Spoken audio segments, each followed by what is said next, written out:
Hallelujah. स्वागत है आप सबका मेरी भविष्यवाणियों की पुस्तक में। तो आइए हम आज के पवित्र वचन को पढ़ेंगे जो कि परमेश्वर के दास प्रेरित अंकुर यूसुफ नरुला जी के द्वारा लिखा गया है।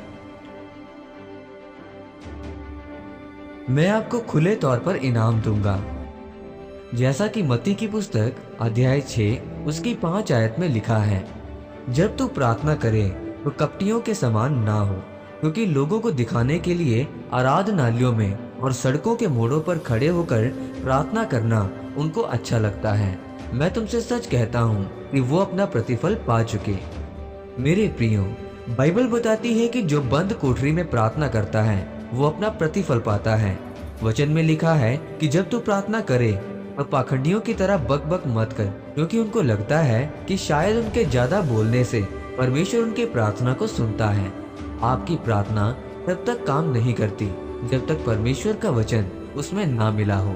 अगर आप बीमार हैं और बार बार ये बोलें कि परमेश्वर कुछ कर, लेकिन परमेश्वर कुछ नहीं कर पाएंगे, क्योंकि वो आपके विश्वास के आधार पर चंगा करते हैं, ना कि आपकी जरूरत के हिसाब से। बाइबल में लिखा है कि जब तू गुप्त में प्रार्थना करेगा तो तेरा पिता जो गुप्त में तुझे देखता है, जो तू उससे मांगेगा तुझे देगा। मेरे प्रियो, बाइबल बताती है कि कुछ बातें रूत ने परमेश्वर से गुप्त में की थी।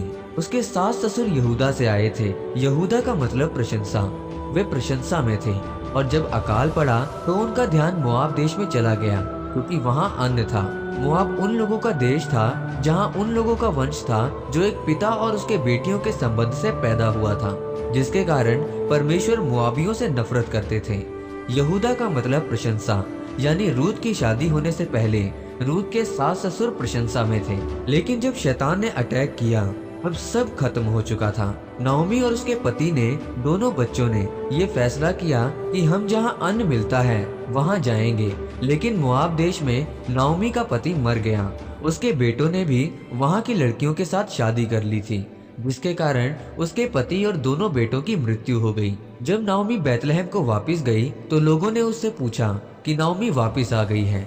नाओमी ने कहा कि मुझे नाओमी नहीं, मुझे मारा कहो, क्योंकि सर्वशक्तिमान ने मुझे बहुत दुख दिया है। मेरे प्रियो, अगर आप अपनी प्रशंसा के लिए लड़ेंगे नहीं तो शैतान आपकी गवाही को खत्म कर देगा।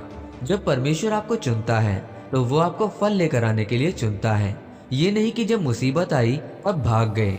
उस समय उसके पति को मुसीबत के समय प्रार्थना में रहना चाहिए था। आज जब लोगों के जीवन में मुसीबत आती है तो वो शराबियों के झुंड में चले जाते हैं। जरा सा पैसा इधर उधर हुआ नहीं कि चोरी और डाका मारने के लिए भी तैयार हो जाते हैं। जब आप प्रशंसा में थे तब सब कुछ परमेश्वर आपको दे रहा था। जैसे ही अकाल पड़ा तो वो मोआब देश को जाने के लिए तैयार हो गए। परमेश्वर नहीं चाहता कि आप ऐसे लोगों के साथ संगति करें जो मोआब देश के जैसे हैं। परमेश्वर ने जो आपको आशीषें और चंगियाई दी है, शैतान उसे छीनना चाहता है ताकि आप फलवंत ना होने पाए। इसीलिए मेरे प्रियो, आपको आशीर्वादी मसीह बनने की जरूरत है। आपको अपने जीवन को रूत की तरह बदलना होगा। आपको अपने जीवन में पवित्रताई में चलना होगा, तब आप आशीष को पाएंगे। आमीन। आइए इस प्रार्थना को आप मेरे साथ एक मन होकर करें। सर्वशक्तिमान परमेश्वर, इस वचन के लिए मैं आपका धन्यवाद करता हूँ। परमेश्वर, मैं आपसे प्रार्थना करता हूँ कि मेरा भरोसा सिर्फ आप पर बना रहे और आप मुझे अपने पवित्र आत्मा से भरें और आपका पवित्र आत्मा मेरी अगुवाई करे, ताकि शैतान मुझे गलत दिशा में ना ले जाने पाए। प्रभु यीशु मसीह के नाम में आमीन। परमेश्वर आप सबको आज के वचन के ऊपर मनन करने के द्वारा आशीषित करे। आमीन।